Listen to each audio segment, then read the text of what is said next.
Shalom Bapak Ibu, Saudara-saudari yang terkasih dalam Kristus.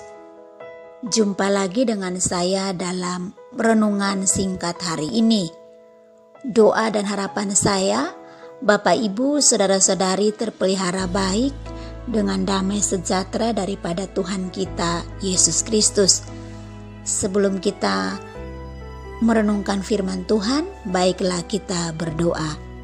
Bapa di surga, kami mengucap syukur Engkau memberikan kami waktu di mana kami boleh merenungkan kebenaran firman-Mu. Karena itu ya Tuhan, berbicaralah kepada kami karena kami siap untuk mendengarkan kebenaran firman-Mu. Demi Kristus Yesus kami berdoa. Amin.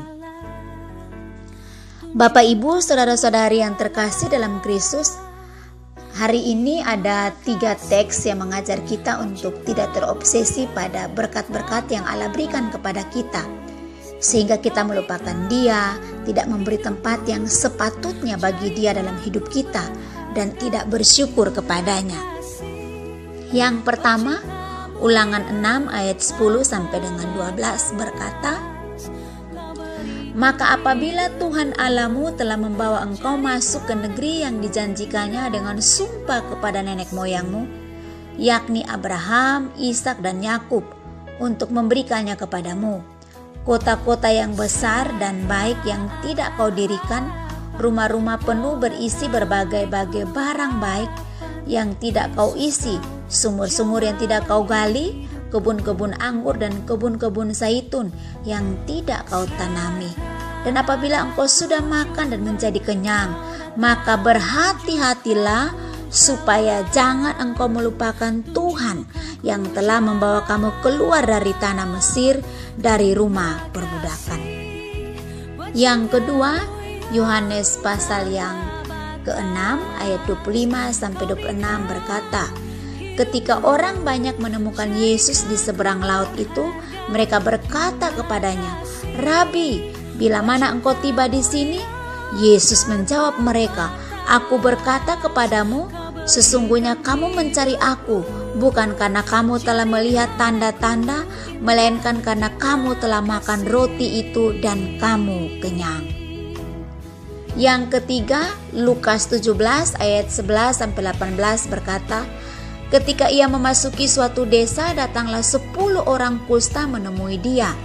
Mereka tinggal berdiri agak jauh dan berteriak, 'Yesus, Guru, kasihanilah kami.'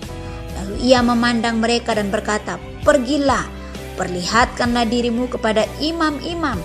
Dan sementara mereka di tengah jalan, mereka menjadi tahir. Seorang dari mereka ketika melihat bahwa ia telah sembuh, kembali sambil memuliakan Allah dengan suara nyaring, lalu tersungkur di depan kaki Yesus dan mengucap syukur kepadanya. Orang itu adalah seorang Samaria. Lalu Yesus berkata, "Bukankah ke-10 orang tadi semuanya telah menjadi tahir? Di manakah yang 9 orang itu? Tidak adakah di antara mereka yang kembali untuk memuliakan Allah selain daripada orang asing ini?" Kiranya Tuhan memampukan kita untuk menerapkan pesan firman Tuhan ini dalam hidup kita, agar kita tidak fokus kepada atau terobsesi hanya kepada berkat-berkatnya saja, tetapi kepada sang sumber berkat itulah yang tentunya kita berharap dan kita bersandar hanya kepadanya. Demikianlah pembacaan firman Tuhan pada hari ini. Kiranya Tuhan menolong kita. Mari kita berdoa. Bapa di surga, kami berterima kasih untuk firman-Mu yang sudah kami baca dan kami dengar. Kami tahu bahwa Tuhan, Engkau adalah sumber di atas segala sumber kehidupan manusia. Karena itu kami tidak perlu khawatir atau takut dengan apapun juga. Tetapi biarlah kami mempercayakan hidup kami seutuhnya hanya kepada Engkau ya Tuhan. Demi Kristus Yesus kami mengucap syukur. Amin. Demikianlah pembacaan ayat firman Tuhan yang bisa kita dengar, kita renungkan, dan kita dapat mengaplikasikan itu dalam kehidupan kita sehari-hari. Tuhan memberkati kita. Sampai ketemu lagi dalam renungan selanjutnya. Shalom.